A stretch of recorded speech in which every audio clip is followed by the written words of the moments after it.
Donc, voilà, on a fait le tour de la question. Maintenant, la parole est à la salle, si vous avez des questions pour nos intervenants.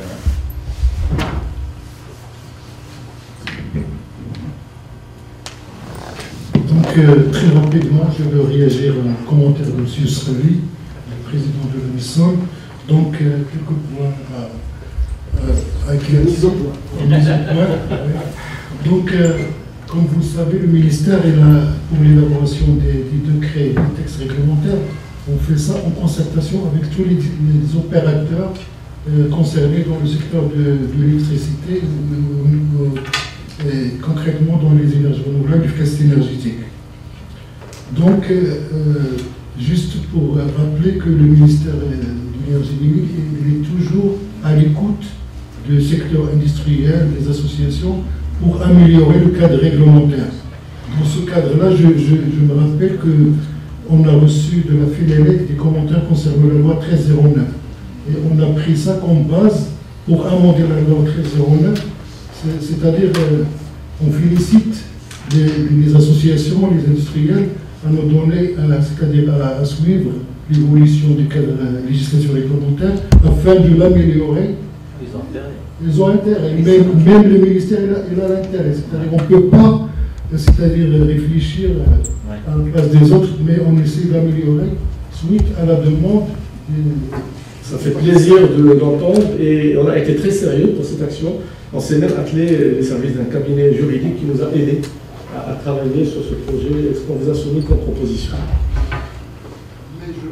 Je pense que, c'est-à-dire la majorité des points traités ont été pris en compte au niveau de nouvel amendement.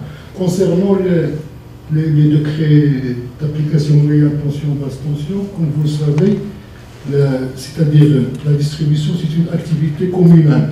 Elle est partagée entre plusieurs opérateurs, soit les régies, soit les gestionnaires délégués, et qui sont sous tutelle du ministère de l'Intérieur, c'est-à-dire indépendants du ministère de l'Énergie limite.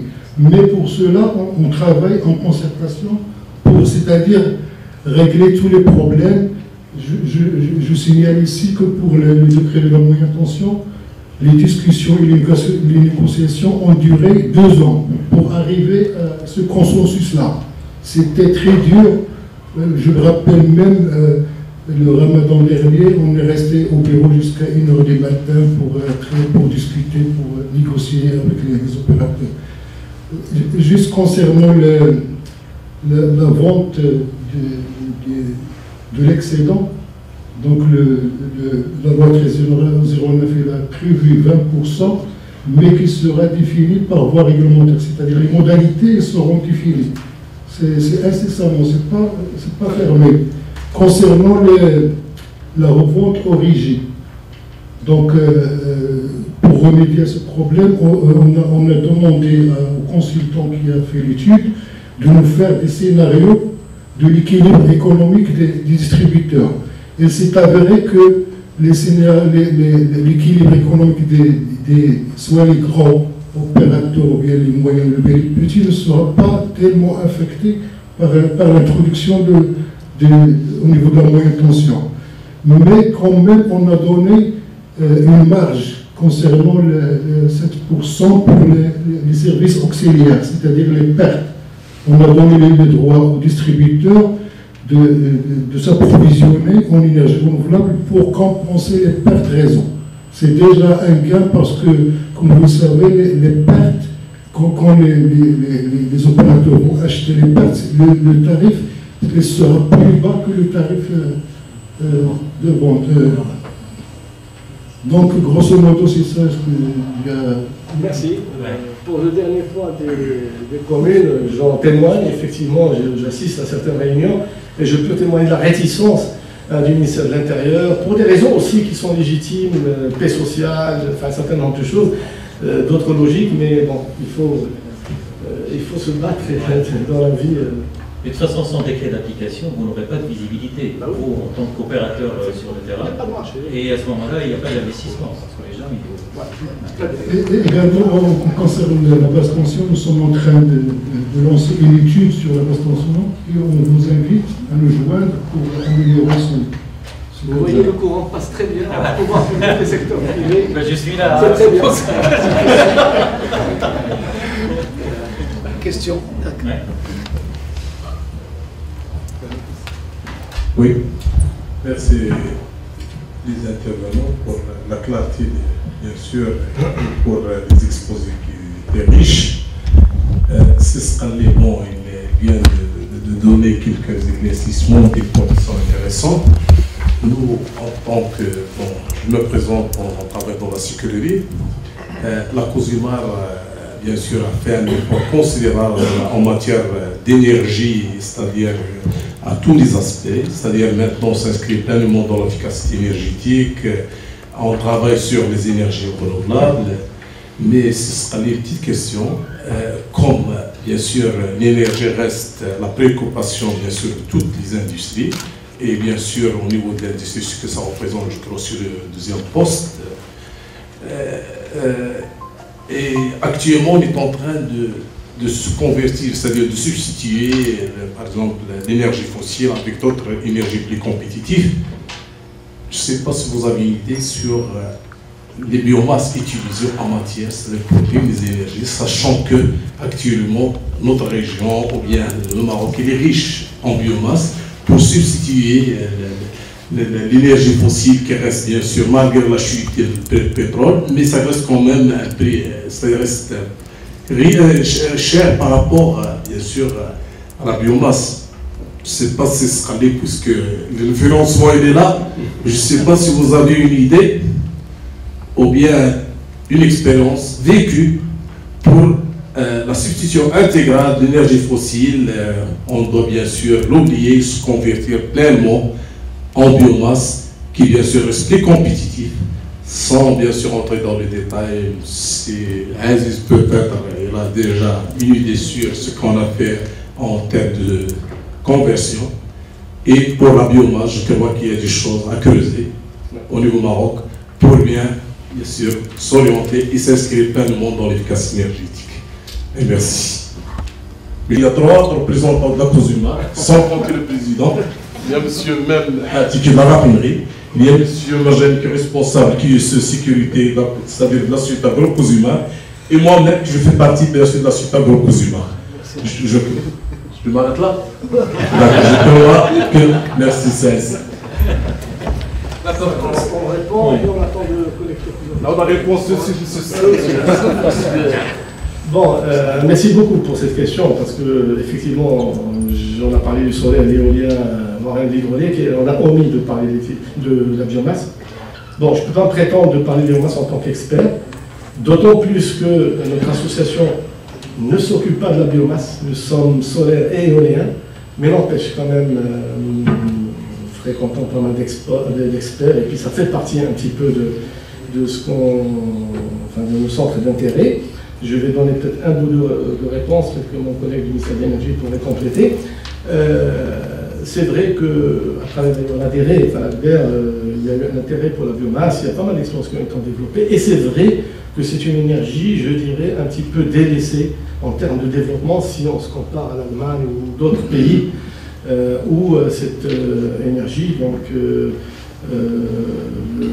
recyclage de la biomasse, produire du gaz du méthane à partir de digesteurs, etc. D'ailleurs, dans les IFMERE, une filière est consacrée à cela. Il y a même un digesteur expérimental qui est installé chez Hati. Bon, il y a quelques tentatives, mais jamais de projet à échelle, je dirais, industrielle. Challenge pour les universitaires, pour les chercheurs, pour les investisseurs. Mais la SIE, quand même, elle est en train de mener 2 expériences intéressantes au niveau des charges publiques. C'est-à-dire à Fès Marak chez Sina, je pense, où il y aura quand même des mégawatts électriques générés avec cela. Je sais que la COSUMAR est un acteur militant. L'inconvénient de citer quelques success stories, c'est qu'on omet de citer certains et ça crée des problèmes diplomatiques, mais c'est vrai que la COSUMAR est un acteur très militant dans ce domaine. Moi-même, j'ai rencontré ces FICLAT pour pas mal d'idées, développer des idées autour de cela. Mais bon, le constat est là. Hein, il n'y a pas vraiment de développement industriel dans ce domaine. Peut-être qu'un complément, vous le savez.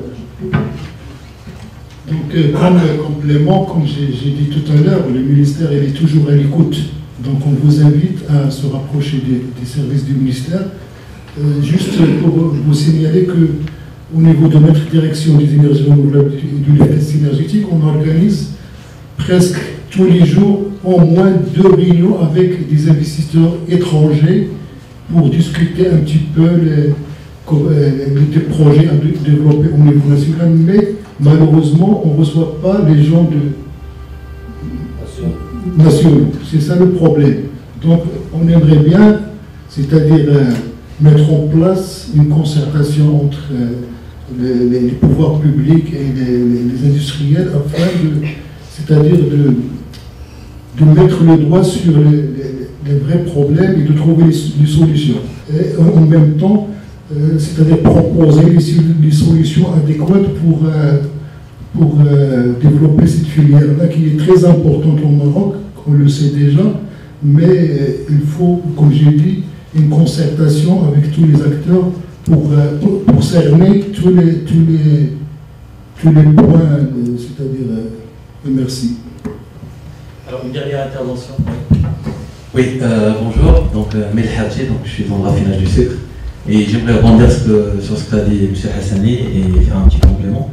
En fait, effectivement, moi aussi j'étais surpris que la COSUMAR n'apparaît pas, sachant qu'on est, je pense, pionnier dans l'efficacité énergétique. On a même réalisé des projets qui n'existent nulle part ailleurs dans le monde sur l'efficacité énergétique. Et on est au niveau international, au niveau benchmark, et si ce n'est sur certaines parties, on est les meilleurs au niveau performance énergétique. Donc c'était pour rebondir. Alors ma question, c'est que au vu de cela, est-ce que, c'est-à-dire on parle d'énergie verte, d'accord, mais est-ce qu'en parallèle on ne fait pas un diagnostic ou un bilan de l'existant? Parce que toute chose qui fonctionne à un rendement, peut-être que nous, on utilise l'énergie fossile aujourd'hui, mais on est à des rendements très faibles, et que demain, on pourrait utiliser l'énergie fossile à des rendements très élevés, en parallèle de l'énergie verte. Moi, je dirais logiquement qu'il faut commencer par ça, et puis après, chercher des énergies alternatives. Mais on peut faire ça en parallèle, et justement, l'une des choses qui pourrait agir dans ce sens, c'est le knowledge management, c'est un peu le partage, c'est la communication, c'est un peu les plans qui peuvent exister entre différentes associations, organismes, États, industries, etc. Donc voilà, merci. Et justement, c'est pour ça qu'on parle d'énergie renouvelable et d'efficacité énergétique. L'efficacité énergétique, c'est pour qu'on puisse justement optimiser le rendement de ce qu'on utilise comme moyen de production de l'énergie et en termes d'utilisation également. Et puis les énergies renouvelables, ce sont les énergies vertes dont vous avez parlé et qui seront là pour se substituer au combustible fossile, tout simplement. Donc il y a les deux. Hein. Oui, qui sont. Une dernière question, Rodin. Pardon. Oui, allez-y. Odin. Avant-dernière. On a dit Odin avant-dernière. Ah, Odin, pardon. Excusez-moi. C'est moi qui dirige pour reste.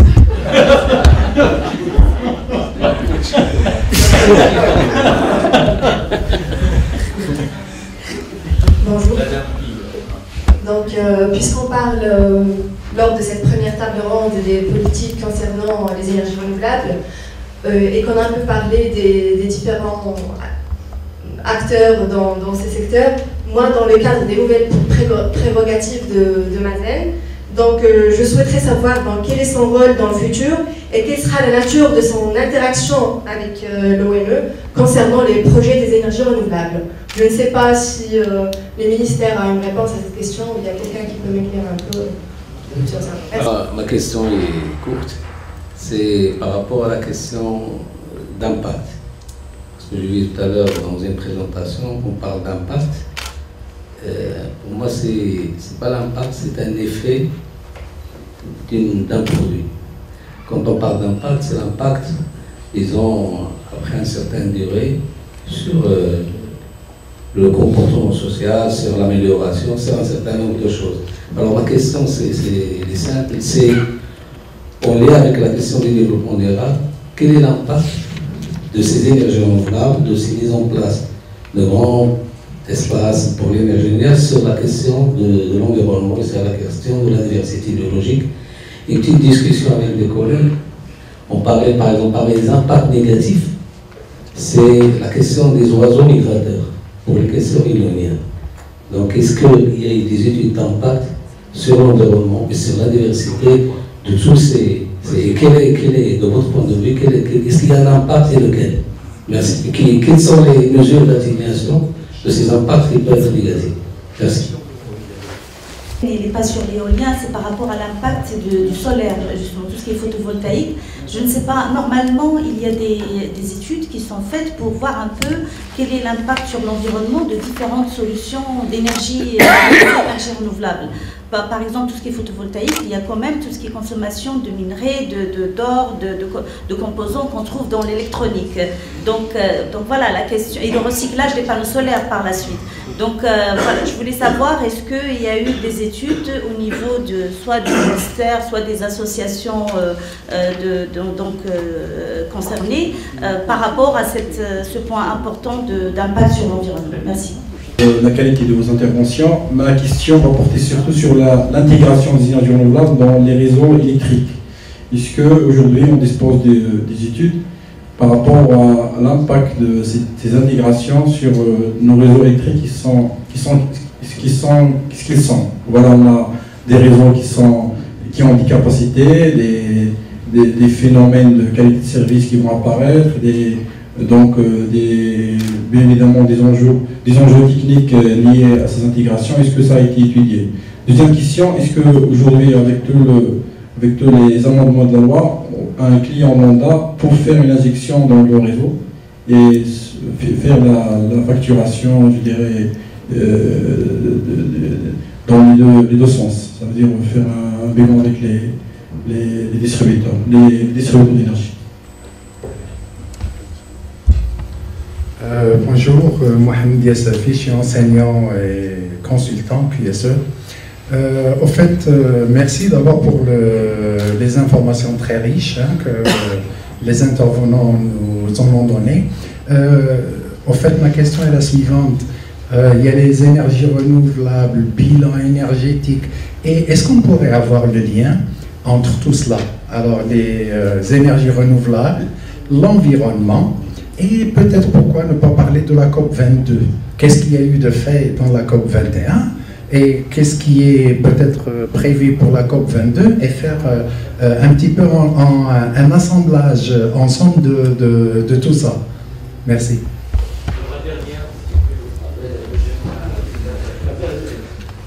Alors, oui, ma question s'adresse au monsieur du département de Imanor, c'est ça? Je ne me trompe pas. D'accord. En fait, qu'en est-il de la mise en œuvre de certaines normes en termes d'efficacité énergétique, en termes d'audit énergétique? Parce qu'il me semble, l'exemple qui aurait peut-être mérité d'être cité, c'est plus Ciment du Maroc avec son usine Aïdba, qui est le seul site industriel à être certifié 50001. Bon, ça a été promis en tout cas, mais ça n'a pas été cité. Bon, je ne suis pas de Ciment du Maroc, ça a dit. Mais voilà, qu'en est-il de la mise en œuvre de ces normes, de leur application et surtout en termes d'efficacité énergétique et audit énergétique? Merci.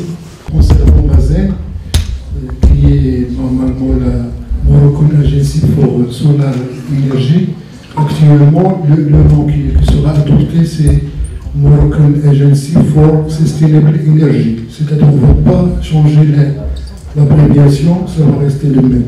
Mais concernant l'amendement du projet de loi de Mazen, moi je peux dire que pour cela, il y a un comité restreint qui se penche sur ce texte-là. Moi, j'ai aucune idée sur les prérogatives qui vont être mises en place. Je ne peux pas vous répondre. Concernant l'intégration au réseau des énergies renouvelables. Donc, c'est-à-dire Récemment, on a lancé dans le cadre de la coopération avec la JICA, c'est un organisme de coopération japonais, une étude sur le smart grid. Et pour cela, les consultants japonais, ils ont dû faire des visites au niveau chez les distributeurs, chez l'ONE, pour s'acquérir de l'état du réseau électrique national. D'après les premières appréciations de ces Japonais, ils nous ont dit que le réseau marocain il est bien développé et il peut assimiler jusqu'à 12% d'énergie renouvelable sans perturbation. Ça, mais concrètement, le ministère de l'Énergie et des Mines compte lancer une étude pour, c'est-à-dire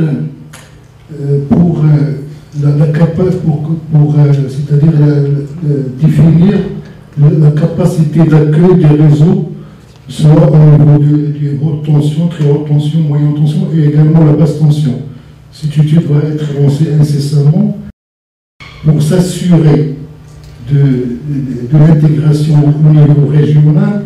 On a pensé lancer une étude de la capacité d'accueil des réseaux pour les énergies renouvelables. Concernant l'impact, que ce soit pour l'éolien et pour le photovoltaïque, moi je peux vous dire qu'avant tout projet, l'opérateur est obligé d'élaborer une étude d'impact environnemental sur tous les aspects. Et avant de lancer le projet, cette étude d'impact doit être validée par les services concernés avant de lancer une commission pour donner le lancement de ce type de projet-là. En complément, oui, si vous permettez, en complément, monsieur, en complément, il y a eu un déplacement de certaines éoliennes pour permettre le passage des oiseaux migrateurs. Alors, à titre de témoignage, on avait fait l'étude d'impact pour les ciments du Maroc lorsqu'ils ont mis en place l'éolien au niveau de Lyon. Ils ont un site de broyage et d'ensachage du ciment. Parmi les points obligatoires à étudier, justement, c'est les autoroutes, je dirais, des oiseaux migratoires. Et c'est une condition sine qua non dans l'étude d'impact. Vous ne pouvez pas la faire si vous n'intégrez pas cette donnée. Ça, d'une part. D'autre part, dans les études d'impact même, il y a une enquête publique qui est en amont de l'étude d'impact. Et cette enquête publique dure 20 jours. Donc il y a un résumé en arabe et en français qui est mis à la disposition des populations et des riverains et qui pendant 20 jours peuvent dire s'ils sont d'accord, pas d'accord, s'ils ont des objections, s'ils ont des réticences, s'ils ont des remarques ou des observations sur le résumé qui leur a été proposé au niveau soit de la commune, soit de... Donc c'est vraiment très sérieux. Hein. Et les études d'impact maintenant, ça dure pratiquement facilement 9 mois à 1 an. Et on a l'impression que cette étude d'impact, surtout pour les opérateurs économiques, ils ont l'impression que ça retarde leur projet, la mise en œuvre des projets.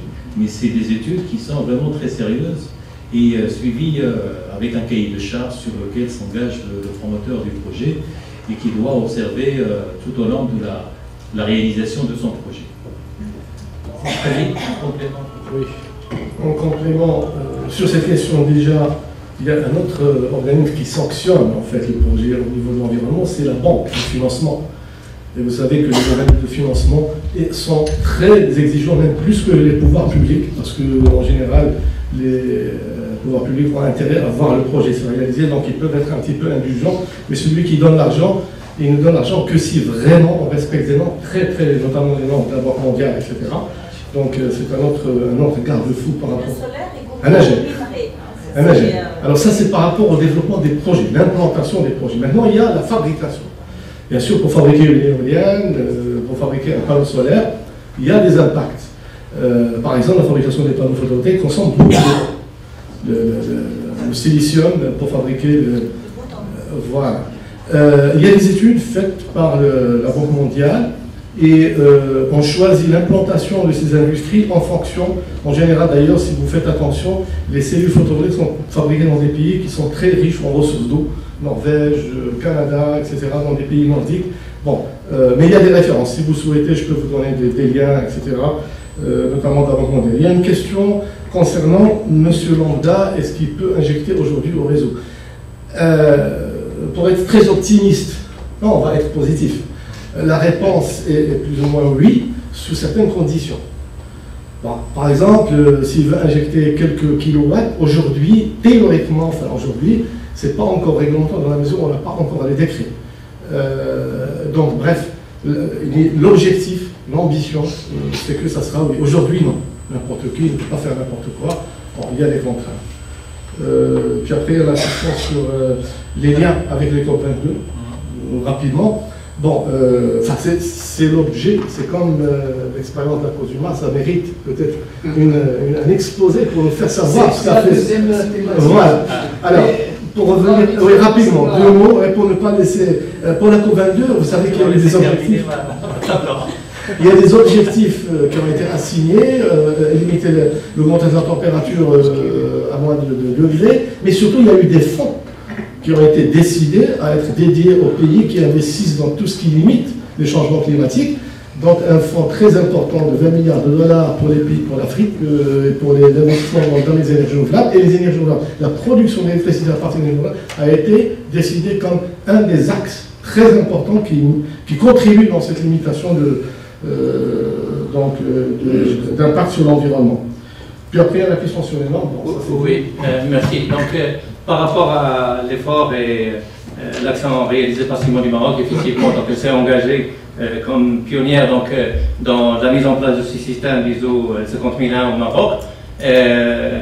Depuis sa mise en place, ce système, donc, il a fallu le compléter, donc lui doter de compétences pour réaliser ces audits et un système de certification approprié, et aussi toute une action de communication. Donc l'Imanor a fait des actions, donc, notamment des séminaires pour faire valoir l'apport de ce système, parce qu'à l'inverse des autres, les autres sont de nature volontariste. Mais celui-là, il est profitable pour l'industrie parce qu'il lui donne aussi une conformité par rapport à des dispositions réglementaires en matière d'audit énergétique. Donc c'est ça ce qu'on recherche justement, c'est cet appui, c'est-à-dire que l'industrie s'engage d'elle-même dans ce processus et de même satisfaire donc, les exigences réglementaires relatives à cet aspect.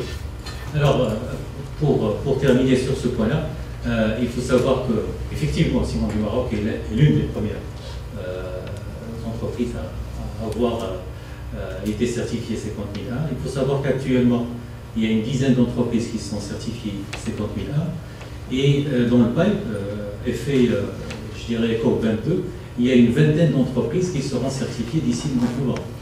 Donc, si on fait le point sur la 50001, on est pratiquement parmi les meilleurs pays au monde.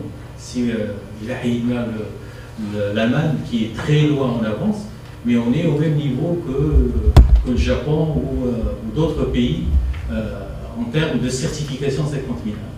C'est pour comparer le comparable. C'est très important. Micro. Non, je dis ça pour comparer le comparable. En plus de c'est-à-dire parce que les industries, ça diffère. Parce qu'aujourd'hui, certifier un organisme où il y a une chaîne toute simple, c'est pas comme certifier un processus où il y a plusieurs stations, le processus est complexe, ça d'une part. D'autre part, je reviens, Monsieur le Président, pour une légère question concernant l'étude d'impact. Parce que vous avez parlé de l'impact.